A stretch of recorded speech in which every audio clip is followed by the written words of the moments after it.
Hi, my name is Bridget Renee, and welcome to the Butterfly Garden. Come on, let's transform and grow together. Check this out. I dug a heart. I didn't mean to. Woohoo! My little garden boots. So first, I just want to give you a little tour of my garden. So this is where I have started plants from seeds, most of them. I have an herb garden going here, and I have various tomatoes that I began first inside my house and then transplanted them outside. Blueberry bush, butterfly bush, and I have a raised bed over here. I'll show you. So here is my raised bed. There are actually two in my yard. I gave this one to my next door neighbor, Christina. I built with a couple friends both of these beds last year. You're going to be learning as I'm learning, and that's the exciting part. So let me show you what I have in my garden bed. First of all, I have spinach down here, and I just use little craft sticks that I got at the dollar store to write what each thing is. And I began this from seed just a couple weeks ago. And so I have a line going back of about 5 of those. Then we got lettuce. That hasn't popped up yet. This is broccoli. These just started to pop out, if you can see that right there. Then we have collards. Collards right here. Got a good one going there. They're starting to pop out. Got, which one is this? This is Blue Lake bean. There it is. And you see Mountaineer bean. Those are just starting, I think, to come out of the ground. Yeah, there's one right here. Can you see it? Right there. Starting to come out. Okay, then we got butter peas. Butter peas.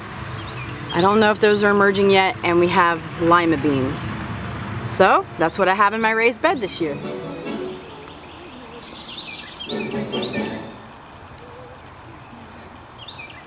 So cool. Grandma, can you say hello? Hello. This is my grandma, and you're hearing Rodgers and Hammerstein movie going. Okay. I'm keeping my grandma. I'm being her caregiver, and she relaxes under this tent while I work on the garden. So, and there's Bruno. This is my little Yorkie, Bruno. Bruno, say hello, buddy. This is Bruno. He's a very good helper. He's a good boy. Are you a good garden helper? Love you, buddy. Okay, so let's go to the garden. Here's my cat, Bree. Bree. She's the tailless cat. She's quite a hunter. She's a good girl. I love her. We have a bee theme here. Bridget, Bruno, and Bree. And the fairy grandmother. Fairy grandmother? Yeah, Grandma Sue. Okay, let's go to the garden. This is going to be my major project for this year. My second year really having a garden. So yesterday I spent literally all day out in the sun, and I need to put my gardening hat on. But I was pulling up weeds, and so I have weeds all pulled up all over the place. And really yesterday was just about preparing the ground, preparing the soil, which is a very important part of gardening, is to prepare the soil. I used this pickaxe. I prepared this ground all by my bare hands and, well, gloved hands and my back. So you can take a lot of pride. It's wonderful if you have machinery to do that for you, but I can take a lot of pride in knowing that I have prepared this garden. Okay, so my garden is going to be approximately 14 by 14 feet. And I live in Athens, Georgia. I should have said that from the beginning. I live in Athens, Georgia. Go Dogs. And we have what we refer to as Georgia red clay. Now, clay soil is very good. It's very nutritious, but it's also highly acidic. So what I'm going to do, and what I did in my raised bed, is I amended it with some compost. And last year I put some manure in there. So every year you really need to remineralize, put more nutrients in your soil, and that's why compost comes in handy. So I'm also going to be putting compost in this garden to amend the soil right now before I lay seeds down. So let me show you my compost pile, okay? I got a couple beehives back here. This is also my second year beekeeping, and I had both of my colonies collapse last year due to double whammy ants and then pesticide, because I was trying to figure out how to deal with the ants. But this year when I installed these, thank you Aaron Watts for gifting me these bees that he caught. The left hive got obliterated by ants, but I caught it in time to save the right hive, so they're thriving now. And yeah, they're doing great. I'm gonna get a little bit closer, but I put a box on top. This one's taller only because I just stacked all my equipment there, but this one is thriving.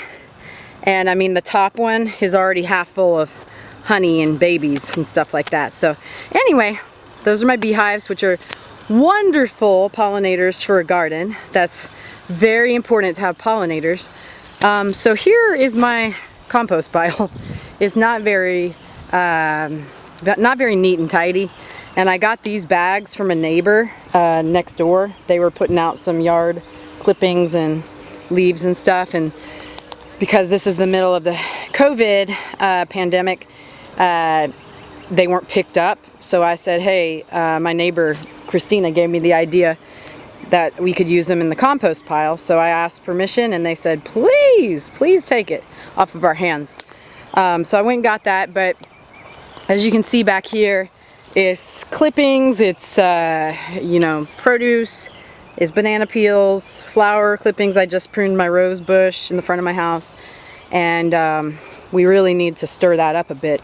But I took compost from the bottom of this pile for some of my new plants that I've started. And let me just give you an example of my tomato plants. Hi Bree. To show you the difference between compost and not, okay? Okay, so this is a very interesting experiment that I did this year.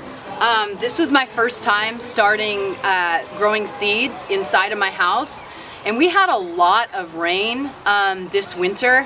And really when I was starting to do my seeds on my windowsill, I truly believe they didn't get enough light during that time. However, they survived, and I thought I would do a test. So these two are the same seed that I started. It's an heirloom red tomato seed. I don't know exactly which kind, but a friend gave them to me last year. And so this one is planted, gosh, 2 or 3 weeks ago in organic potting soil that I got from the garden center, one of them. But this is raised bed potting soil. I just used it pure. Now this is the same seed. Look at that. This is the soil I got from my backyard near the compost. This has compost, natural compost, and Georgia beautiful red clay. Look how much bigger that is. So I'm kind of thinking you don't necessarily need to buy, you know, professional soil, because look at this. That's beautiful. So as I've heard a fellow YouTuber say, you got to read your plants. Read your plant and see what your plant's telling you. And so right now I'm thinking that my tomatoes are telling me they like that soil better than the one I bought at the store. I don't even know if this one's gonna make it, and I'm not saying that that's a result of the soil, but I don't know. This one's clearly thriving. Okay, as you can see, or I think you can see, about halfway through here, I've been adding that rich compost soil from the backyard. So now I'm stopping to have a little lunch with my grandma and Bruno, and we are eating what in time, hopefully, I'll be growing a lot of vegetables. The little chicken salad on top. Love you, Bruno. Okay, so it's a couple days later, and I spent this morning sowing my seeds and my little plants that I had begun maybe a few weeks ago. So let me show you what I've done, okay? Okay, so here's the progress I have made. As you can see, I have planted my little plants in the ground and I've sowed my seeds. So let me go row by row. So on this row, this is going to be my cucumbers, one there and one a little bit further back. This row is my okra. So I have pod okra here, 5 of them, and then in the back, 6 burgundy okra. Here, instead of planting corn like I originally thought, I changed my mind and I actually transplanted my tomato plants into the ground. So we will see how these babies do now in the ground here. I can understand now why people buy plants at the store instead of sprouting from seed unless you have a really great greenhouse. But I'm learning. Just a small note back here.